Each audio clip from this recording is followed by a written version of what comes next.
Yo, what's up everybody? It's Mix Music 1 and we are live. Not really live, more like on location. This time we're in Italy. We're talking pasta, pizza, and of course the Leaning Tower of Pisa. We're going deep, beyond the tourist traps to uncover the hidden gems of this ancient city. So, grab your walking shoes, your adventurous spirit, and let's jump right into it.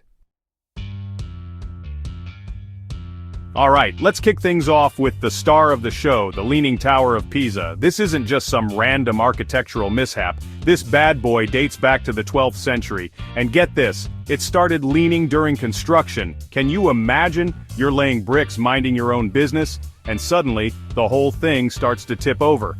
The real reason it leans is actually pretty fascinating. It's all about the soil. The foundation wasn't strong enough to support the tower's weight, and it started sinking on one side. But hey, that's what makes it so iconic, right? The lean actually adds to the whole experience. Now I know what you're thinking, Casey. Can you even climb it? You bet you can. It's 296 steps to the top, and let me tell you, it's a workout. But the view from up there, worth every single step. You get a panoramic view of the whole city, the rooftops, the churches, everything. It's like stepping back in time, and you can feel the tilt when you're up there. It's subtle, but it's definitely there. Pisa is full of surprises, hidden alleys, and incredible architecture.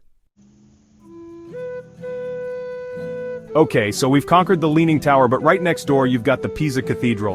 This place is an architectural masterpiece.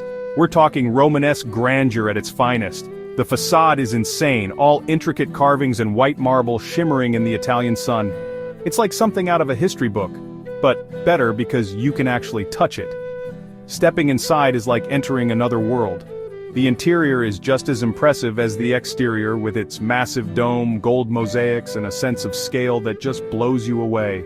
You can feel the history in these walls, the weight of centuries, the echoes of prayers whispered long ago. And get this, the cathedral houses a masterpiece of Renaissance art, Galileo's lamp. Legend has it that Galileo was inspired by the swinging motion of this very lamp, leading him to his groundbreaking discoveries about the pendulum. It's a journey through time, a celebration of art, and a reminder of the power of human imagination. And the best part? It's right next door to the Leaning Tower. Alright, so we've got the Leaning Tower, the cathedral, and now, let's talk about the Baptistery of St. John.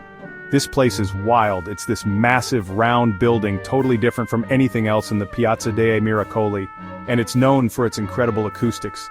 I'm talking goosebump-inducing acoustics. You step inside, and it's like entering a giant echo chamber. Every sound, every whisper, every cough, it all reverberates around you. It's both eerie and beautiful at the same time. But the real showstopper happens every half hour. The guards, they know what they're doing. They step into the center of the baptistry and start singing. Their voices soar through the air, bouncing off the walls, creating this symphony of sound that washes over you. It's like magic, the way the architecture amplifies their voices, turning them into something otherworldly. It's a reminder that architecture isn't just about bricks and mortar. Okay, I know what you're thinking. A cemetery, Casey?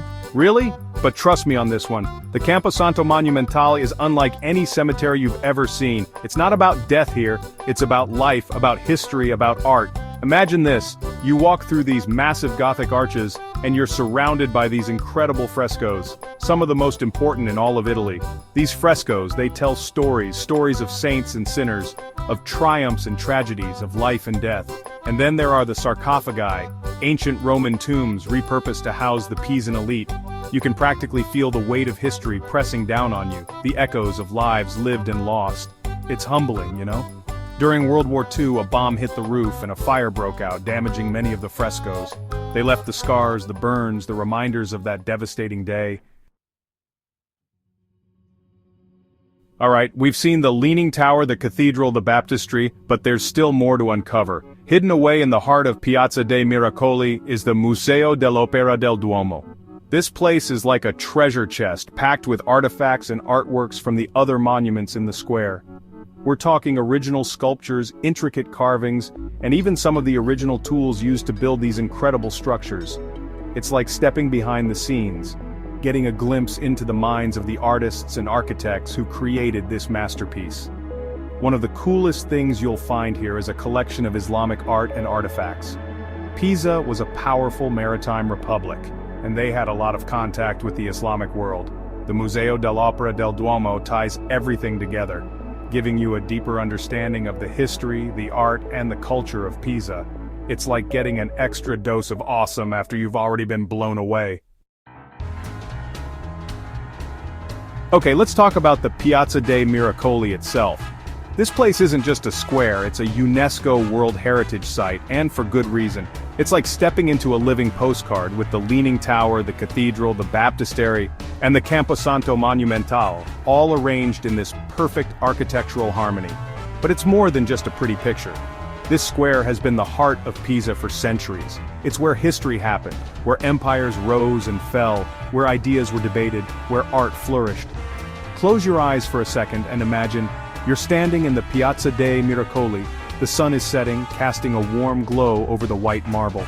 You can hear the laughter of children playing, the chatter of tourists, the ringing of church bells. It's a sensory overload in the best possible way.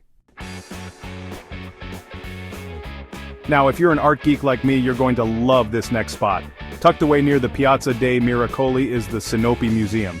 Sinopi, you ask? Well, let me tell you. Sinopi are the preliminary sketches that artists used to draw on the walls before they started painting their frescoes. So, imagine this. You walk into this museum and you're surrounded by these giant sketches, these ghostly images that offer a glimpse into the creative process of the masters. It's like being inside their minds, seeing how they planned and executed their masterpieces. The Sinopi Museum is one of those hidden gems that most tourists miss. But trust me, it's worth seeking out. Alright, let's get away from the crowds for a bit and head down to the Arno River. Nestled on the banks of the Arno is a tiny church called Santa Maria della Spina. This place is small, but it packs a punch. We're talking about pure Gothic architecture with its intricate carvings, soaring spires, and a sense of elegance that will take your breath away. The church gets its name from a thorn, supposedly from Christ's crown of thorns, which was once housed here. But even without the relic, Santa Maria della Spina is a must-see. It's a reminder that beauty can be found in the most unexpected places. Alright, let's switch gears and head over to the Palazzo della Carovana. Now this building has seen some things. It was originally built in the 16th century for the Knights of St. Stephen, but today, it houses the Scuola Normale Superiore di Pisa, one of the most prestigious universities in Italy. Talk about a glow-up. From knights to knowledge, this place has it all. The architecture is stunning with its grand facade, ornate decorations, and a sense of history that just oozes from every brick. But here's the thing. Even if you're not a student, you can still go inside and explore the courtyard. It's like stepping back in time with its arched walkways, whispering fountains, and a sense of tranquility that's hard to find in the bustling city center.